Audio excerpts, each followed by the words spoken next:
You're live? Not yet? Yeah, we are live. Okay. Good evening, everyone. Welcome to DCL PrimeTime. We are at the exciting part of the season. Our host, Avi, is going to be joining us a few minutes late. Parthiv has his day off today. And so it's just going to be Satya and me to start off right away. So we're going to do some things different. Obviously, this last week, there's only 2 or 3 games which was really played. And we'll discuss those games when Avi will do that with Satya. But for today's show, we'll just have predictions, and then we'll have Venkat Vatnala show joining us a little later. I wanted to go into the playoff scenarios. My good friend Vijay Shanmugam had already texted me because he wanted to know my view on what the playoff matchups were. Unfortunately, I was not able to return his call.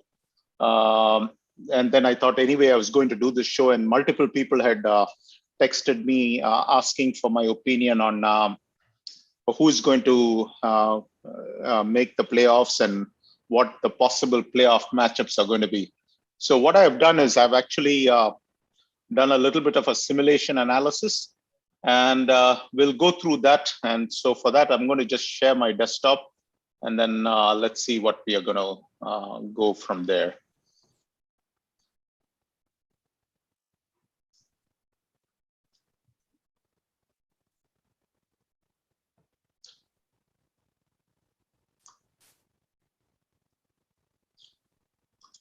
All right, so what we are seeing here is the updated standings. This is pretty much in line with the DCL standings, except that the DCL standings, the net run rate is certainly wrong for a few teams. In some cases, I even found that the addition of the runs, the website has made some small errors. I'm not sure where the computational error is coming from. But even if you just added up the numbers, you'll find that maybe one run off here or there. But what I've done is I've tabulated all the scores for the entire season and tabulated it, and I have calculated the net run rate as according to international standards. The DCL website does it slightly different. But for the most part, you're going to get pretty much the same results. But they are certainly wrong for a few teams, especially I remember mentioning when we had, who's this, Hitman on the show, I said that their run rate was much lower on the DCL website than what the actual run rate should be. But if they are not going to be a threat for the playoffs, then at that point, then this whole thing doesn't even matter. So as it stands right now, what you're seeing in Pool A is these are the games, and you're seeing Raptors followed by Thunders, followed by Dynamites, followed by Hawks, and then Patriots, and then FCC, and then SSK. And I think these 4 teams, Thunderbolts, Safaris, UCA, and Dark Horses, they are effectively out. Their season is over. Yes, Safaris has 1 more game, but that's just, they'll just be going through the motions. And same thing with, here you see in Pool B, Legends, KRCC, Blasters, Strikers, they're all through. Kings 11 is also through. And pretty much as long as they win the last game, and Hitman cannot change anything. But there is still some outcome, but up to Hitman, there is something, and then Brownstone, Bulls, and Agni, and Spartans are out. And then you get to Pool C, you have Glad, Sterling, Strikers, Pokeries, Rangers, GLCC, MCC, Miles. And then everybody after MCC, Miles, whether it is Canton, 11, Punjab, Warriors, Mica, Rising Stars, AR, Phantom, they are all out. So that's the updated standings as of now. Now I'm going to go to the next sheet. This is where we're doing the predictions. And what I have done is I have basically put on the right side the games coming up for this week. And what I have done is I have looked at the predictions which the 4 analysts made, and then I've gone with the consensus analyst, the prediction. I think all of us agreed on all the predictions except for Strikers versus Legends, where 3 of us predicted Legends and Parthiv, of course, predicted Strikers. So I'm going to give that game to Legends. And the game, and the table next to that is the points, which I think, this is my personal opinion, which will be generated in that game. So Troy Hawks versus SSK, the consensus opinion is Troy Hawks is going to win that game. But I feel it's going to be a close game. So that's why I've given 4 points to Troy Hawks instead of the full 5 points. Thunders versus Dynamites, FCC Patriots. Again, if you ask me, the key game for this coming week is going to be FCC versus Patriots. As far as FCC is concerned, their playoff starts this week because they lose this week to Patriots and they are out of the playoffs. They win and they are in. Patriots, on the other hand, they still can be in even if they lose this game. Raptors, Safaris, again, I've given it to Raptors with 5 points, and then same thing here, Kings 11 Blasters, KRCC, all of them. And Strikers versus Legends, we again felt it might be a little bit of a close game. So I've given 4 points to Legends instead of the full 5 points. I still think Legends wins that game, but considering the way Strikers have been performing of late, I thought maybe the game could get close and Strikers are capable of getting that 1 point out of Legends. And then Pokeries, we expect them to get the 5 points. GLCC Canton 11, we have not been impressed with the form of GLCC of late. They have been dropping games where they should not be dropping. And even the last game they won, they pretty much won it on the last ball or the second last ball by 1 run. I think it was on the last ball, Satish Tyagi hit 2 runs and got them the victory. But based on the current form and the fact that Canton 11 has been playing pretty good cricket, I felt that might be a close game where bonus is not warranted for GLCC. So I felt that the appropriate thing to give is 4 points to GLCC. Glads MCC Miles, again, I'm not trying to be biased towards Glads, but when you look at the past record and if Glads have won 9 games all with bonus, I went with the consensus opinion and gave them 5 points, but I want to eliminate the bias, but at the same time, the past record speaks for itself. Rangers, Thunderbirds, again, Rangers should get that with 5 points. So that's the upcoming games, and that's how I think the points probably play off. Now, let us understand that this is simulation analysis. This is a prognostication. This is, we are just trying to make a best educated guess. By no means is any one of us having perfect insight. Any of these predictions can go completely wrong, in which case this entire analysis is worth going into the dustbin. But based on the fact that the 4 analysts predicted these people as the winners, we felt that this kind of makes sense to make a simulation analysis based on that. The points was strictly my opinion, for whatever it is worth.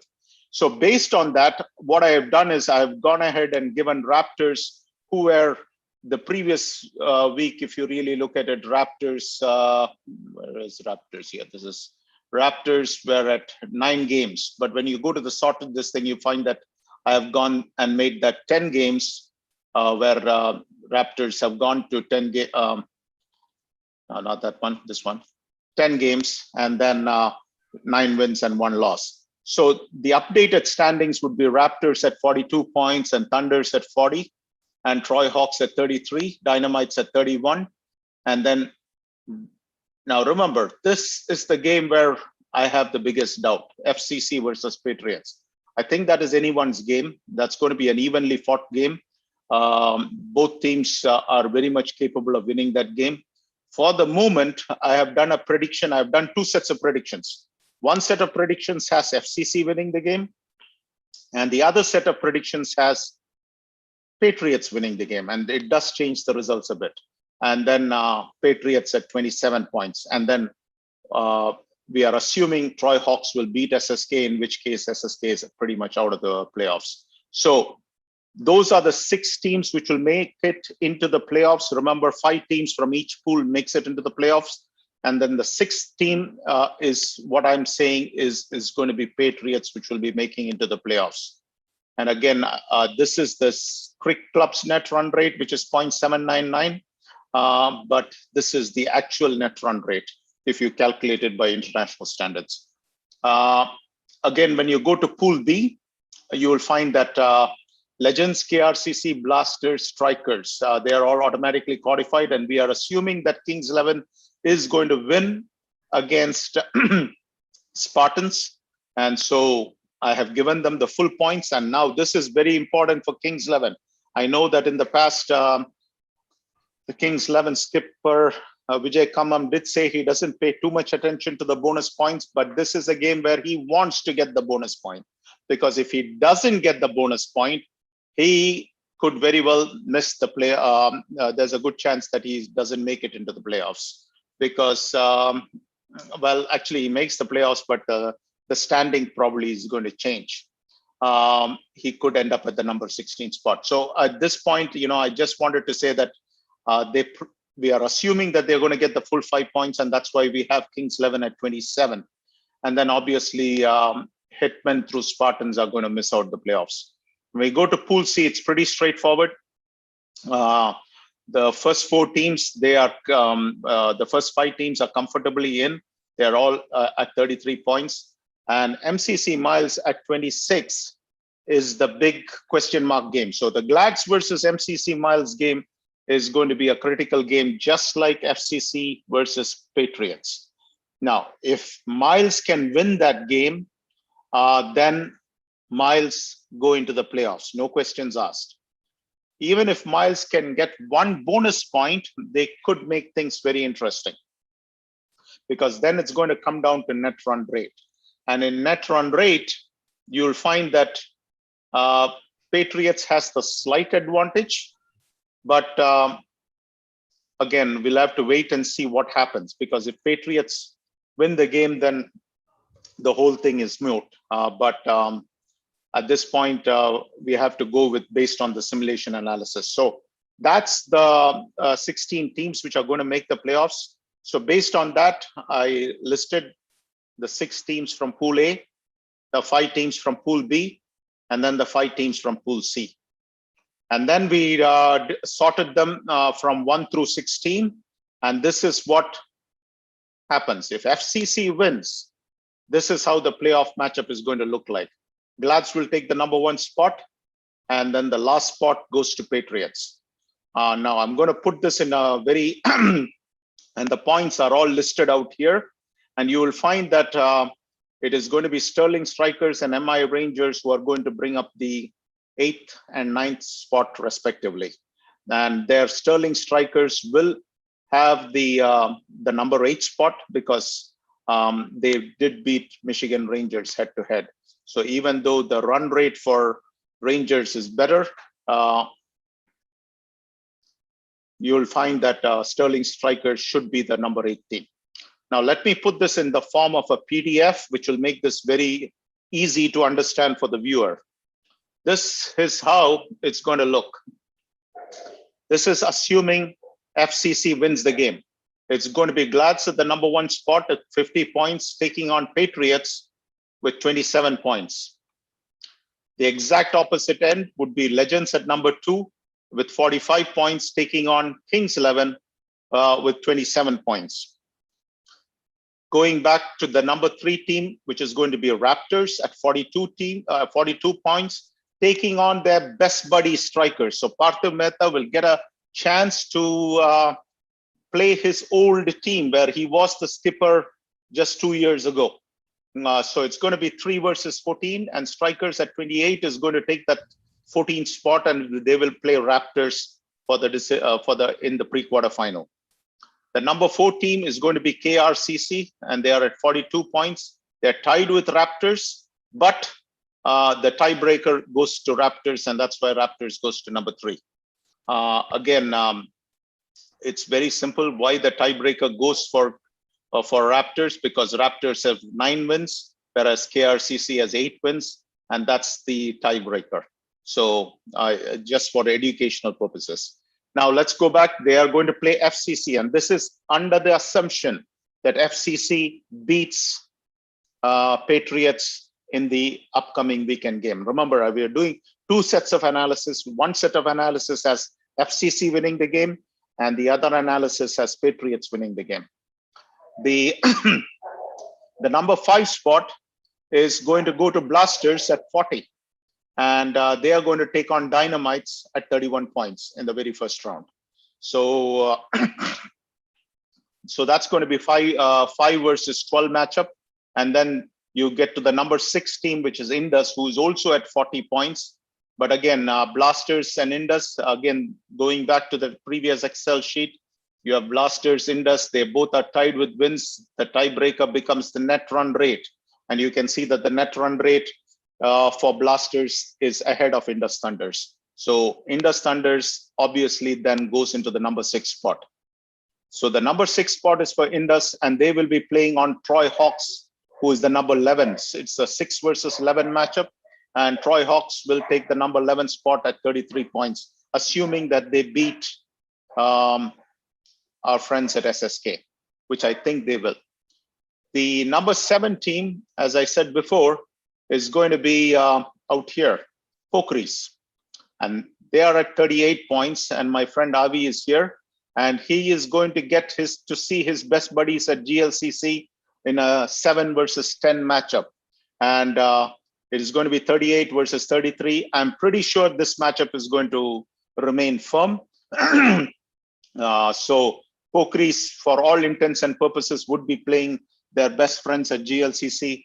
And this time, Ravi Narala and company will get an opportunity to turn the tables on GLCC, considering that the league match GLCC beat Pokris. But that's going to be the matchup. And then the 8 versus 9 matchup is going to be Sterling Strikers at 35 points, playing Rangers also at 35 points.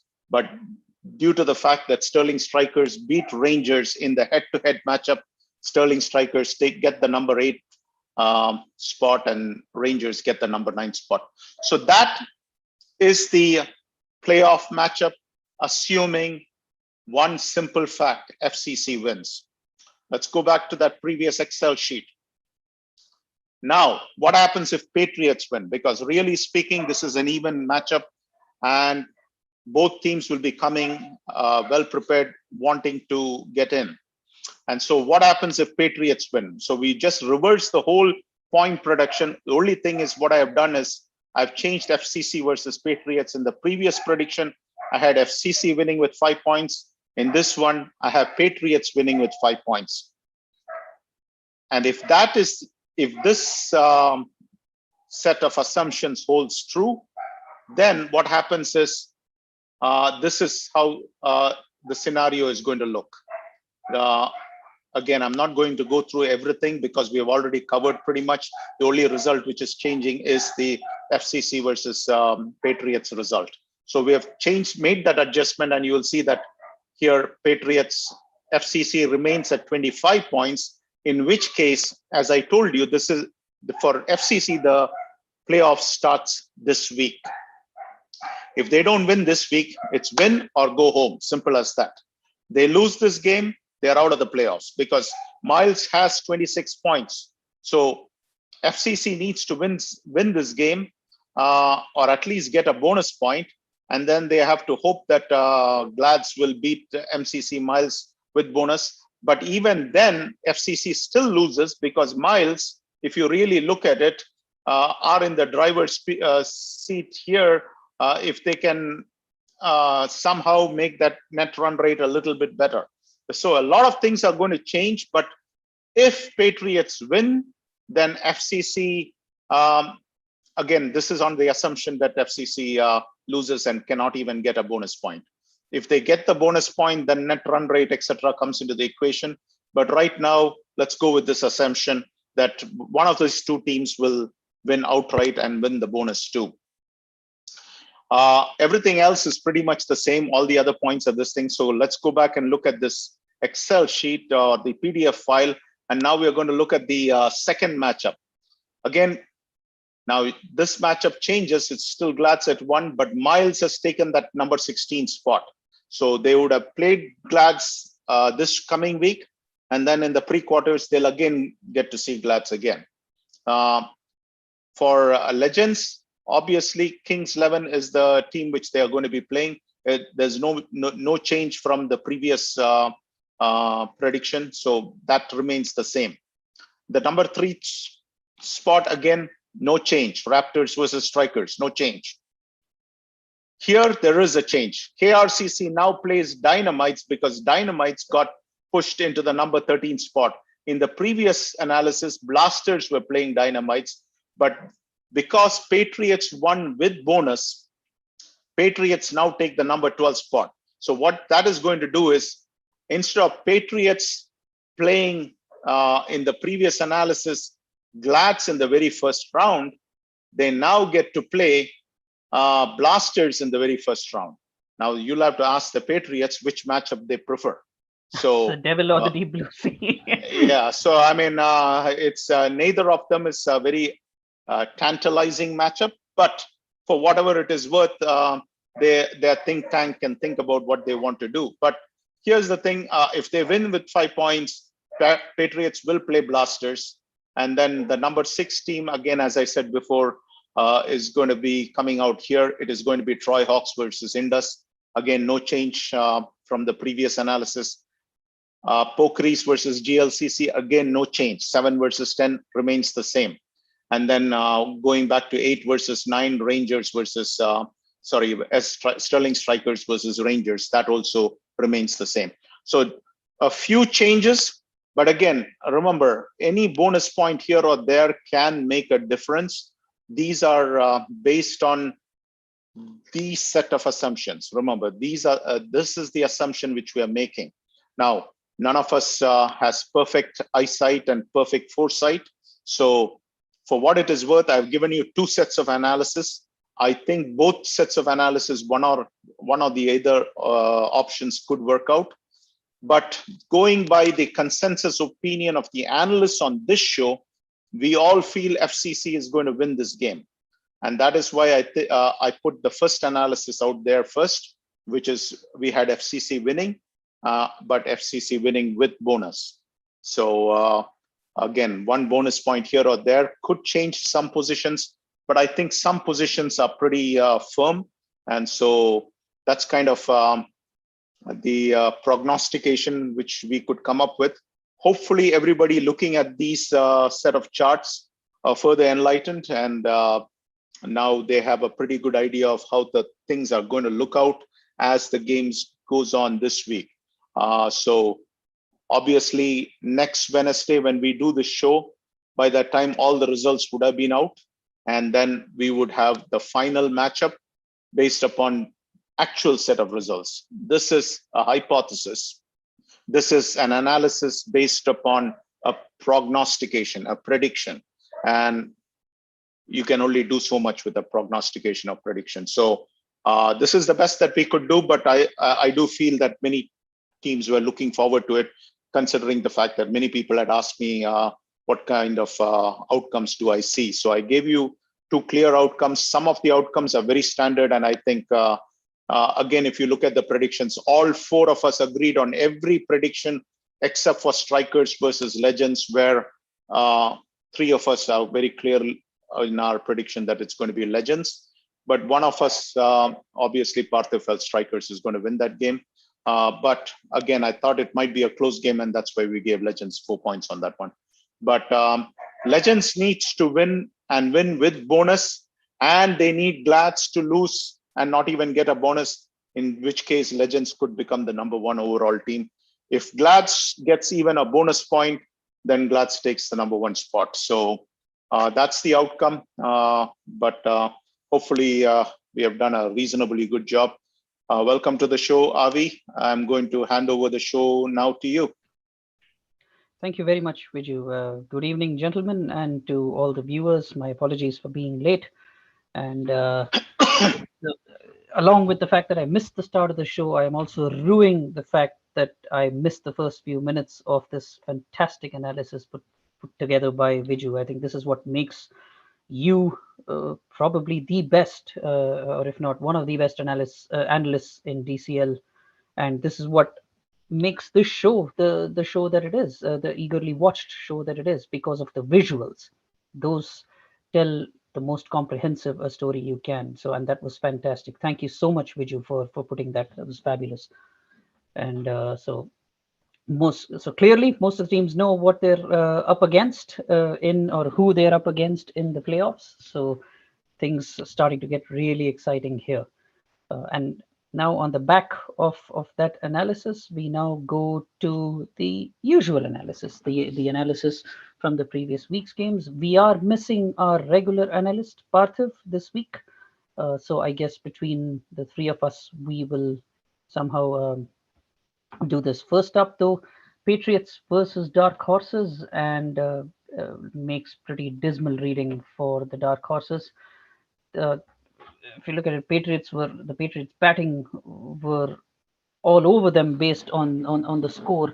But if you see, really, it was a solid opening partnership that actually propelled them initially, with Ganesh and Balaji putting together a solid opening stand, and the Dark Horses really not able to find their way through. But once they did, the upper to middle order not really contributing much. Naresh continuing with a bit of a dismal run, as well as Sai and Sarvesh not troubling the score as much either.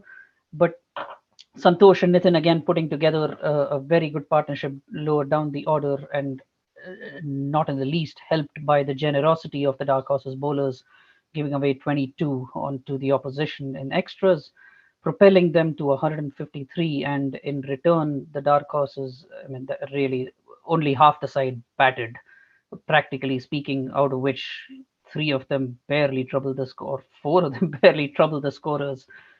Krunal and Pankaj, what's really only Pankaj has been a bit of a lone warrior this year for the Dark Horses. Only the two of them making it even to double figures, and the miserly bowling from the Patriots also not helping the Dark Horses cause in any way, as it shouldn't, resulting in the Dark Horses finishing up at just 37 overall. So overall, I think a miserable end to what has been a dismal season for the Dark Horses. I think it's safe to say one has to feel for the team in general and Pankaj Vats in particular. But chin up, there is always next year. The Dark Horses brand is a brand that a lot of us have respected and looked forward to facing in the past, and hopefully that'll show up again next year.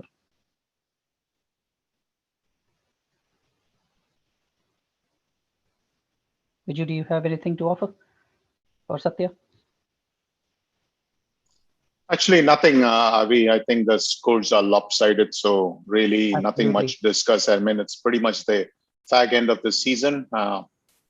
Really, I think the Dark Horses have to do a lot of self-introspection as to where they want to go, because not much fun when you're scoring only 37 runs. So hopefully they'll go and do that introspection. I think Pankaj Watts needs to make a decision as to what he wants to do. At the very least, he needs to bring in more talent. And if he can't bring in more talent, I would suggest that he go and play some meaningful games for a contender, wherein he would add value to that team. And I think most teams would welcome him to open arms. He's a very class guy, so he should find a ready spot in most teams. But I would suggest to him go to a professionally managed team, a team which doesn't play favorites, a team which runs a good ship, and he'll do fine. He'll do both well as a batsman, and he'll find that his cricket is also a lot more meaningful. It's not much fun when you're scoring only 37 runs and the whole team is out, and you have to go and do umpiring and pay the league fees and go through all the trouble, and then on top of this, we have now these analysts coming and piling on them. So it doesn't make it very something to look forward to every week. You see, I mean, it's nice to have reviews when you do well. And even if you don't do well, at least if out of 12 weeks, you have at least 6 weeks where you do well, then that's fine. But here, almost every week it's pretty much the same thing. So let's move on. But yeah, Yep. I do wish Pankaj and Dark Horses the very best. But I do feel that if they want to be honest to themselves and if they want what is best for themselves, a serious self-introspection is necessary from top to bottom. And then they need to come up with what is best for them. Absolutely. Yeah. I remember Dark Horses being my first ever game in DCL back in 2015. And they were a substantial force to reckon with back then. So I really hope the brand stays and endures in the coming seasons as well. The next game, nothing much to speak about there either. The Thunderbolts taking on the Raptors, and the Raptors making quite a bit of a meal out of the Thunderbolts. A dismal batting performance, getting all out for 54. The Thunderbolts top order literally not contributing anything there. The top three batsmen all going without troubling the scorers. And then the middle order somewhat desperately trying to put up a bit of a fight, even then being let down by Salim and Gautam, and somehow huffing and puffing their way to 54 all out in the 19th over. And clearly the Raptors barely broke a sweat in chasing that down in just 5.3 overs. So it was, as always, an Amar show, ably backed by Hemant. Hemant actually outscoring the Bahubali on this occasion and making mincemeat of the Thunderbolts. Although the term mincemeat probably should be reserved for what is following after this game, but yeah, the Raptors making short work of the Thunderbolts over there. Yeah, Avi, again, I think the Thunderbolts at least have a little more going for them than Dark Horses. Definitely, they started the season very strong. That is saying something, isn't it? Yeah, I mean, they definitely started the season very strong, and they looked really a threat to make the playoffs. And then right. Somewhere in between, they started running into the champs like Indus Thunders and a few other good teams. And this league is tough on new teams, and we have said that way before. It's not easy to make the playoffs, and that's why what Vijay Kamam and the Kings 11 are doing is absolutely fabulous. They are making the playoffs, or pretty much are in the playoffs. So great credit to them. But I think the Thunderbolts, definitely the skipper came on the show, and we did discuss this. But I think he probably might want to rearrange that batting. I think a few times Parthiv has mentioned this. You have mentioned it as to why is Deepak Bhaskaran coming so low down. Again, I think they have not learned from that. He again seems to be scoring consistently, but he seems to come with only two batsmen remaining. Now, in defense to the Thunderbolt skipper, you can say that, yeah, hey, Deepak did get out. Yeah, I do agree with that. So, but nevertheless, if he's consistently performing, maybe he probably needs to come one or two spots above that spot which he's coming. But this one, again, Vinod failed at the top, and then somehow that middle order is not clicking. So maybe a change is deserved in the middle order, because when I was in college, I used to be an avid college basketball fan. And I remember the coach whom I admired a lot, he had one very simple rule. If you're not scoring points, and if you're not playing the type of defense which I want you to play, you're sitting on the bench. Simple as that. And if somebody thinks it's their God-given right to go 1 down, 2 down, 3 down, whatever it is, you're not given that God-given right. If you don't perform, guess what? I'm going to get somebody else who's going to perform in that spot, or I'm going to keep changing things until I find somebody who's going to take that spot and say, you know what, I'm going to perform as best as I can, and out of 10 games, I'm going to perform in 6 games, or 7 games. And so that's how you make that spot your spot. Until then, that spot is not your spot. So hopefully it's a new team, so they'll learn a few things. But I think they are a good addition to DCL. So I think I should give them a pass on many things, because I think they have done a good job, and they have played well. But again, it's very difficult to make the playoffs. So I don't have any negative things to say about it, other than well done in the first season. Right. I think that's a very valuable point that you make. The the firmness with which a team's leadership uh, sees how the players are performing, and like you said, right, it's not just a star player commanding a certain position just based on whatever past pedigree, and instead having their current performance count. I think that's a point that is going to be very prescient as we get into the playoffs. It is a point that has tripped up many a team in the past across multiple leagues, and it's something definitely for all the skippers across the board to make a note of. Moving on, though, I did use the term mincemeat, and that is exactly what we are going to see next here. I know my fellow analyst Viju here had alluded to the murderous streak or stretch or run of games that Sterling strikers were going to be subjected to towards the end of the season.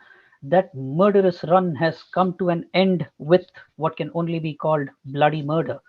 The Gladiators absolutely thrashing the Sterling strikers. And I see the smile come on Viju's face because he probably really doesn't know. He's almost embarrassed to offer any color on on this game, because the only color you see is the red of the blood spilt of the Sterling strikers. Look at the scorecard for the Glads. Their big engines all firing on all cylinders. Shanawaz 81 of 54 with 7 sixes. I think that literally was the cake. And then the cherry on the icing on the top was Ronak with his 56, and then Hardeep really the cherry on the top as well with his 37, of which 30 came off of, in the form of maximums sailing over the fence. So clearly the Gladiators batting unit, the power pack Gladiators batting unit, all over the Sterling strikers bowling, which really did not fire that day. The batting again lived up to the initial expectation set up by the bowling attack, I should say. They were probably down and out by the time their batting came, and that shows in the batting scorecard. Only the openers somewhat tried to put up a bit of a start. However, once that was done, middle to lower order, except for Muhammad, and that's saying something, that a score of 10 is standing out in this scorecard because of how dismal the rest of the batsmen performed, and the Glad's bowlers, of course, not helping them in any way, as an opponent should not be, and resulting in the Sterling strikers folding 148 runs short of that massive Gladiators total of 212, folding at 64 all out. So of those three games, I am not sure which of the ones the Sterling strikers were expected to have a bit of an easy pass. I suspect my fellow analysts would have thought they only had a chance against Pokiries out of the three, and the Sterling strikers actually set up the expectation by thrashing GLCC, if I remember correctly, and but then they did come up short against the Pokiries, and then they were obliterated by the Gladiators. Yeah, Avi, I did say that they are going to go through the murderer's row, and I said GLCC. I did say right at the beginning of the season that they are winning all the games which they should win, but then they are going to run into the murderer's row, starting with GLCC and then Pokeries and then Glads. And I told right up front that they could possibly lose one or maybe two or even all three games. Now, credited to Sterling strikers, they did beat GLCC and they did beat GLCC quite well. But then this GLCC unit towards the end of the season has not been playing as well as the GLCC unit at the beginning of the season, where they were setting up massive scores. But I think Sterling strikers got a gut check when they ran into Pokeries, and that's when they saw, hey, the level is much higher. And then they ran into Glads. And this is something, you hear this in boxing circles where when Mike Tyson was in his prime, there'll be so many boxers who used to come and claim, I'm going to get into the ring, I'm going to do this to Mike Tyson, and I'm going to do that to Mike Tyson. I mean, he's going to be not making it out of round one, and he has not tasted the right hook of mine and things like that. And then you get into the ring, and then within one round, you are flat on your back, and you're seeing all the stars. And then when the press conference happens later and they say, hey, what happened? He says, then the answer comes back. And the most truthful answer I have ever heard consistently is, wow, that power of Mike Tyson is a lot harder than I ever imagined. It's only when you take one on the chin, you know how good that right hook of Mike Tyson was. It was a brutal force. And I think coming into this game, I was told that Raza Ali even boldly predicted that Sterling Strikers will beat Blacks.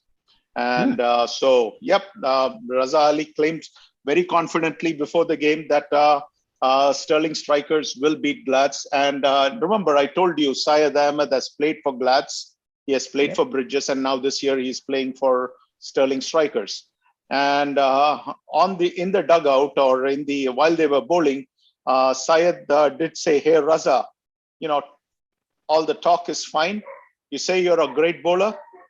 Go out and perform it against these guys, and then tell me you're a great bowler."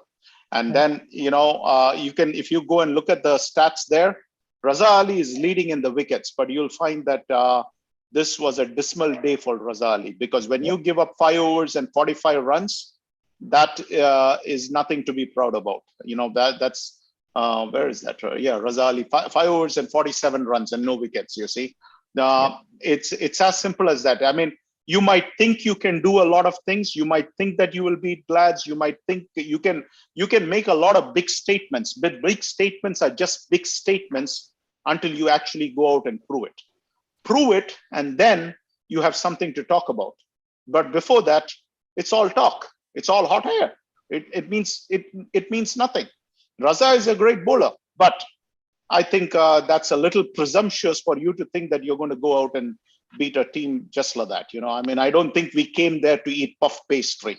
So let me put that very categorically.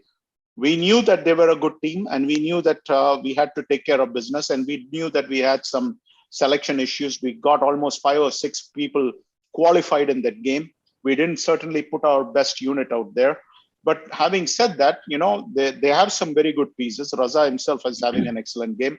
But I thought it was a little presumptuous for him to go out and say that they're going to beat Glads. I mean, and yes, I know that Mansab said that they're going to make the semifinals.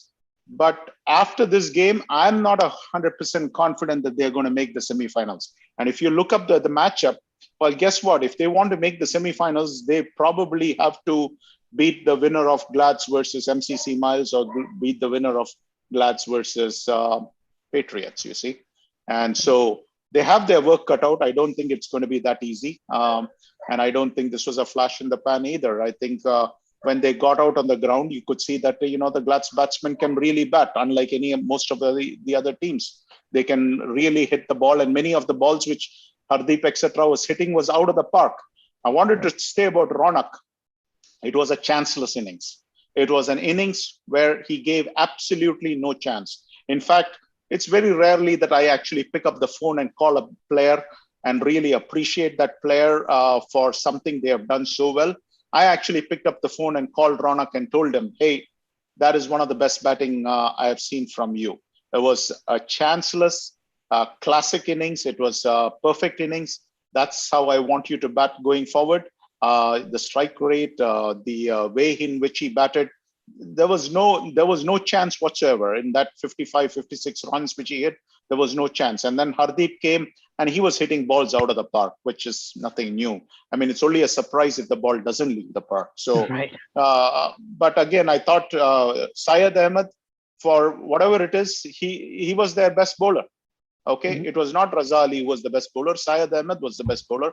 And go back to the stats, Satya. I mean, you will find that on a day when 212 runs were scored, Syed Ahmed gave only, can you go down? 5 overs and 25 runs, you see. Now, that's a win, because when you look at the bowling stat of Kamar, it's 3 overs, 46 runs, right. And 2 overs, 20 runs for Talha. But again, I think Syed did his job, but again, it was not an easy task. It's like I can say I can beat Mike Tyson, but until I beat Tyson, there is really nothing to talk about. So I think I think they are a very improved unit, but I still don't think they are yet can be put in the murderer's row. Now, right now, the murderer's row was GLCC, Pokeries, and Glads. I still think that remains the murderer's row. Absolutely. I think the Sterling Strikers have maybe not consciously, but they've, I think, tried to model themselves on the Brownstown, some raw muscle backed by some Willie street smartedness, but looks like that hasn't really paid off in the last few games for them. Ronak Patel, like you mentioned, it's often said your best batsman should be at number 3, and justifiably so. Ronak is definitely one of the best, if not the best batsman in the Gladiators, and really showing his class there with a well-paced innings, the kind of innings you expect your number 3 to actually perform. So Viju there justifiably sounding quite bullish, and I suspect a lot of those comments, while directed at Raza and the Sterling Strikers, could also be interpreted as the gauntlet being thrown at the teams coming through to face them in the playoffs en route to the big final. Top shooters for the previous week, no doubts there, taken by the Gladiators, at least in the batting unit, batting side of things.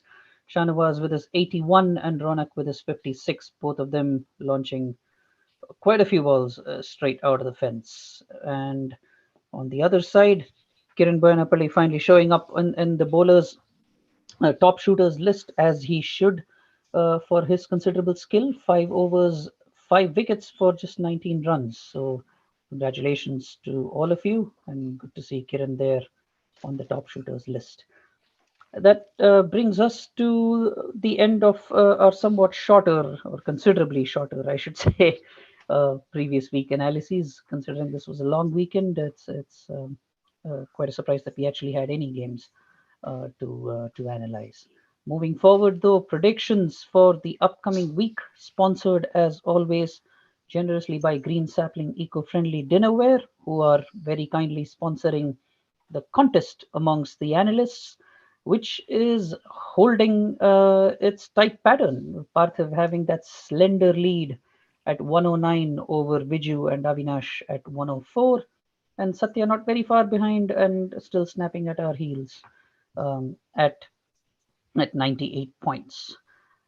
We did hope to have one of a guest today join us, but we haven't really heard from the guest yet. So at this point of time, we will move on with the predictions for the upcoming week's games, starting off with Troy Hawks and versus the Southfield Super Kings. And this one should be a very interesting game. And despite their dismal run the last time, I am in the Troy Hawks camp on this one. Parthiv goes with Troy Hawks. It's going to be a close game. I picked Troy Hawks too. Yeah, Avi, this is one game where, again, just like we said that FCC's playoffs starts this week. Same thing with SSK. If they can win, they can make the playoffs. Lose and they go home. It's as simple as that. So this is a critical game for SSK, but I still think that Troy Hawks wants an easier matchup. Lose and they have a tougher matchup. So I think Troy Hawks also is going to come with a very good team. And I think if both teams come with their best teams, I'm thinking Troy Hawks will win this game. Great. Yeah, I expect this to be a close game and a somewhat keenly followed game. Next up, I think Indus Thunders running into the Dynamites. Now, the Dynamites have had quite a bullish run this season, but I think they will more than meet their match when it comes to the Indus Thunders, who are steadily and aggressively gaining strength as is showing in their performances. Yeah, Parthiv goes to Indus. I would say Dynamites. This would be a matchup for a playoff. They can try to play against Indus and see how they are going to play in playoffs, so they can figure out something what they can do in the playoffs. So I go with Indus too. Yeah, again, Dynamites. This is their free shot. All right, this is the free shot before the playoffs, because come playoffs, these are the type of teams which they'll have to negotiate in round one. So I think they get a chance at Indus. I think they should bat a little more better than what they have done before. Their bowling is fine, but they'll have to have some scheme. But I do feel that Indus has too many weapons and too much talent for Dynamites. So for that reason, I am going with Indus. But I am happy, and I do congratulate Vijay Shanmugam and Dynamites for making it to the playoffs, because every year they are on the fringe. This year they are comfortably in, even with one game to spare. So let's give them credit. Let's applaud them for what they have done. Now, this is a free shot. They should go confidently and take the free shot. They have nothing to lose. Indus has everything. Indus has everything to lose. These guys have nothing to lose. So Indus wants that full 5 points, because that will make that playoff run a little easier than tougher. So if you look at the matchup, should they lose, they'll get into a different set of patterns where it becomes even more tougher, So I think both teams will come to win, but I think for Dynamites, it's a free shot. But I still am picking with Indus. All right.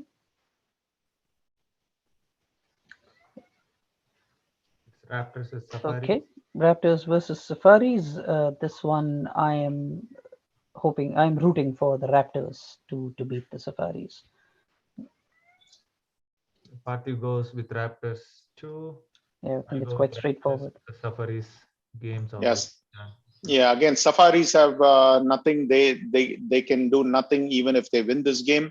But Raptors have a lot to lose. If they should lose this game, they will lose their number 3 seeding. So for that reason, I think Raptors will come, and they will come with the intention of winning this game, and not only winning the game, they'll want to win with bonus. So I think Raptors win this game, and also they have been playing good cricket. So absolutely, no reason to doubt it. Yep, you definitely expect Raptors to outgun the Safaris, but then it is the game of cricket. We will see. Spartans taking on the Kings 11, and the momentum is with them, and I am with the Kings 11 as well on this one. Parthiv goes with Kings 11, and yeah, Spartans upset Brownstorm early, but I think they did not come back really strong after that. So yeah, go to Kings 11 too. Yeah, again, Avi, on this one, what I do feel is that Spartans are playing for nothing, whereas Kings 11, they need to win this game, because if they lose this game, and if Hitmen somehow have a pull off an upset win, then Kings 11 can be out of the playoffs. So again, for Kings 11, the playoff starts this week.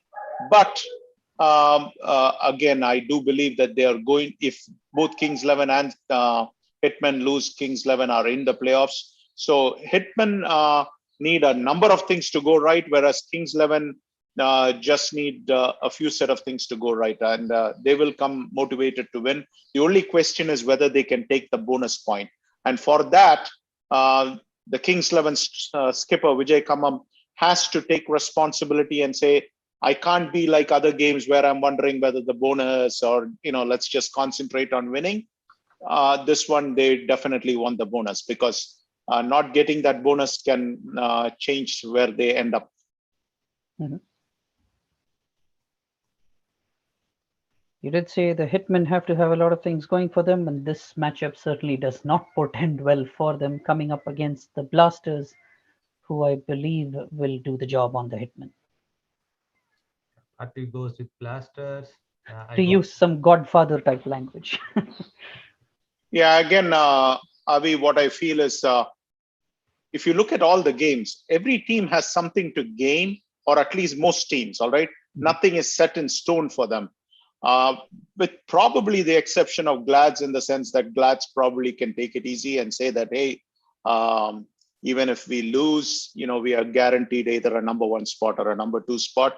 All these teams are going to be wanting that playoff matchup. For that reason, they will all come motivated, wanting to win, and not only win, and they will want coming to win with bonus. There will be no deliberate attempt to lose a game or a better matchup, because all the matchups are out there very clearly out in the open. And I think Blasters will go for the win. They don't want to go into the playoffs with a loss or playing sloppy cricket. And I think Blasters will use this as a measuring stick. And I have no doubt that Blasters will win this game. Right.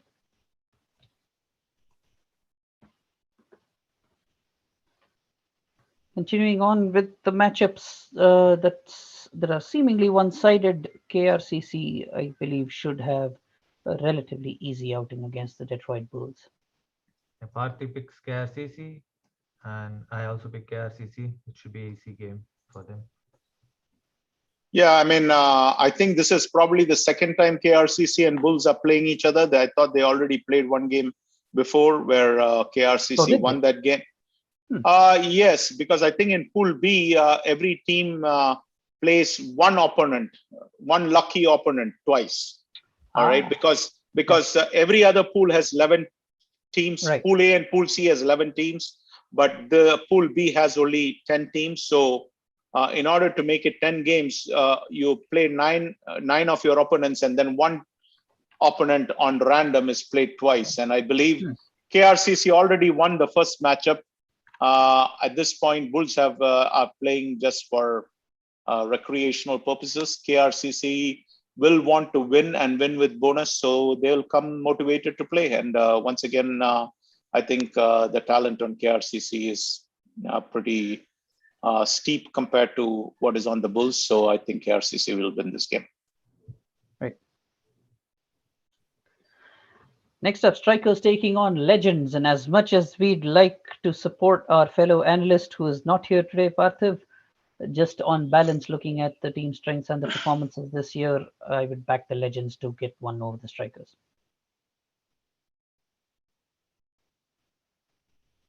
Parthiv, of course, is firmly in the Strikers camp, as he should be.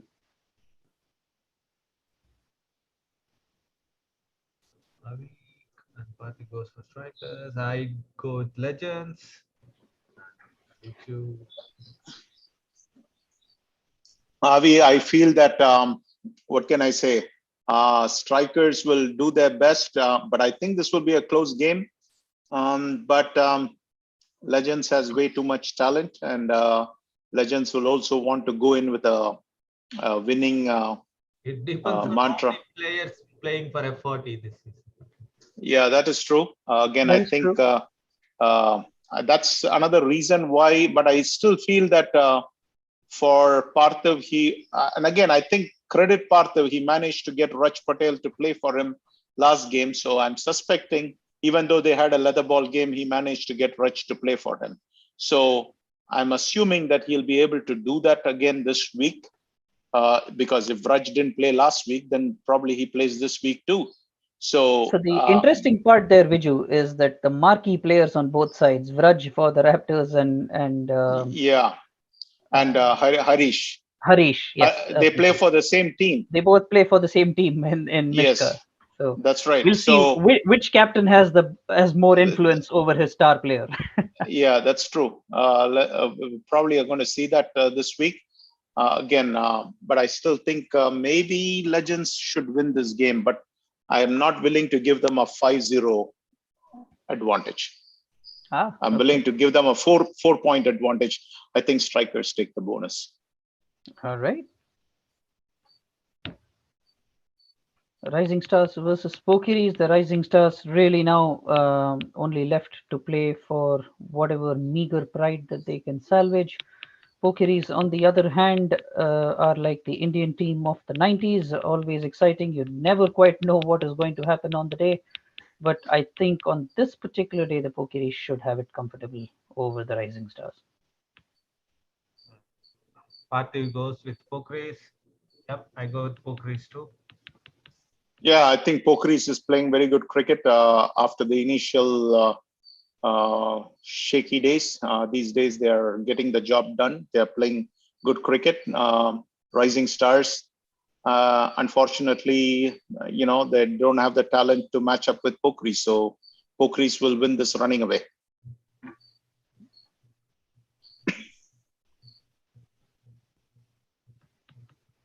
GLCC versus Canton 11. This one, I'm hoping Canton 11's shocker last week or a couple of weeks ago against the MI Rangers notwithstanding, I am hoping this can be a closer game than what some of us would like to envision. However, I would like to think, even if it's a close game, GLCC would be the prevailing team in the event. Parthiv goes with GLCC. Yeah, as always, and I select GLCC too. So. Yeah, Avi, I think this is going to be a closer game than many of us are expecting. I think Canton 11 will want to close the season out on a high note. They don't want to end up on a low note like how they performed against Rangers. I think considering this is the last game of the season for them, they'll come and try to give their best performance. That is why I have GLCC winning, but again, I'm not giving the bonus to GLCC. I'm giving Canton 11 the bonus, but I do think GLCC will win the game. Yep, and hopefully Javed Bhai and company and Hari Pallava and everyone will take this as some motivation. Gladiators versus MCC. Miles, my fellow analysts here, particularly the more vocal of the two, Viju, can be as coy as they want to be, but I have absolutely no doubts that it's going to be the Gladiators that are going to be walking away the victors this weekend. Parthiv goes with Glads. I go with Glads for sure. Yeah, I'm not sure if I fully go with Glads, and I know that you guys are going. I know you guys will say that. Hey, you said the same thing against Sterling Strikers, but was I right in the sense that we did play? I said that we are going to play some 5 or 6 guys who had needed to get qualified, and that's exactly what we did. We didn't field our best unit against Sterling Strikers. Against MCC Miles, we again have a few people who need to get qualified. So we're going to definitely give them the priority. But once again, Mica playoffs going on and all that stuff. I think if MCC Miles needed a opportunity, this is the golden opportunity. The Glads are waiting for a punch to get knocked down. Maybe our good friend Sanjay Longavan comes with a double set of boxing gloves to give us a punch, but I still will pick the Glads. All right, I still will pick the Glads. But I'm not as confident as I usually am. Again, I will seize on that word qualify, because I would say if anyone is qualified enough to be in the Glads unit, considering what I've heard from you guys, the way you guys pick your teams, then I would say even somebody who's merely playing to qualify should be more than qualified to take down any opposition. And yes, I know Sanjay's name comes up a lot and he's a very good friend of mine, but one more person I'd really watch out for is Rahul Chenna. His name does not come up as often as Sanjay's, but he's a class player in the MCC Miles lineup, and I am hoping purely from a matchup standpoint that he will attempt to show his class against what is unarguably, the best side going around in DCL so far. But that brings us to the next game, MI Rangers versus the Mica Thunderbirds. And I think MI Rangers have this one sewn up. Parthiv goes with MI Rangers. I think you're getting it the other way, Satya. Yeah. They're both MI whatever. So yeah, MI Rangers almost had a heart attack. I know, right? seeing all the analysts going in the Mica 5-0 against them with Mica. Yeah, 4-0 in favor of Mica, and they must have thought that maybe Mica is having Sachin Tendulkar play for them. I mean, if you see all the games, no game is played between the washed out games, like two non-playoff teams. Like every game is played between a playoff team and other team. So yeah, all games are important this week. Yeah, and I do think MI Rangers win this game, and they will win, and they will like the idea that the very first round they will get to play Sterling Strikers because they did play a even matchup game. So they might say, hey, it was a close game. Sterling Strikers won that game, but second time around we can take them down. So I think MI Rangers win this game though. And that finally brings us to, was this the showcase game as far as we were concerned? Was this the matchup of the week? FCC showcase game, but it's important game this week. Right. So FCC versus Patriots, both teams essentially fighting for that playoff spot, and the result of this will decide who goes through. And in this crucial matchup, and just based on how it's gone over the preceding few weeks, I'd like to think FCC has the definite advantage in this game. Parthiv goes with FCC. So I like the way Patriots played last game. They have to figure out their batting, and then they have to come prepared for FCC, as uh, FCC is getting better with the Mata and other, with other knocker player, I suppose. Prabhu. Prabhu, yeah. Prabhu. Guys are firing now. So Yeah, again, I think that this is the critical game. This is the do or die game for FCC. The playoff starts this week. Both teams want to win this game. And in this critical game, I'm going to go with experience. And I like the experience of what Nala brings to the table. They have a few knockers players who have experience in the past. So I'm going to go with the experience of Vadnala and company to pull this game out. So I'm going to go with FCC on this one.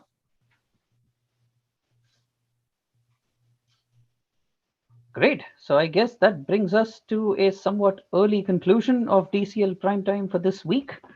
So for the first time, we are doing it in what, 1.5 hours? 1 hour. In an hour. That's we did it in an hour. Okay, all right. 10 minutes. 1 hour 10 minutes. Okay, good. I'd be very curious to see if we now take an opinion poll and say, so who should be doing the analysis of the previous week's games? Is it me or is it Parthiv? I suspect some of the teams will say Parthiv. Because I'm sure. But then others will probably say that Parthiv is the real culprit behind the show is lengthening out. I'd probably put it this way: the players are all going to say we want Parthiv to do the analysis because he really goes in depth and shines the spotlight on all of them. And for those that are married or have kids, their families are probably going to say, we want that guy in the green polo to do the analysis every week. But no, this was great fun. We are getting into what promises to be an exciting playoff stage, and the back of what has been a delightfully full season after not having any DCL last year. I think it is a sign of how much things have improved. It is, yes, it is still critical out there with the COVID situation. However, the fact that we have managed to get in a full, or we are well on the way to get a full season of cricket this year definitely portends well for the future. And on that optimistic note, I request all of you to be happy, be healthy, and continue tuning in to DCL Primetime as we keep bringing you all the happenings on and off the field week after week, right here, same time, same channel.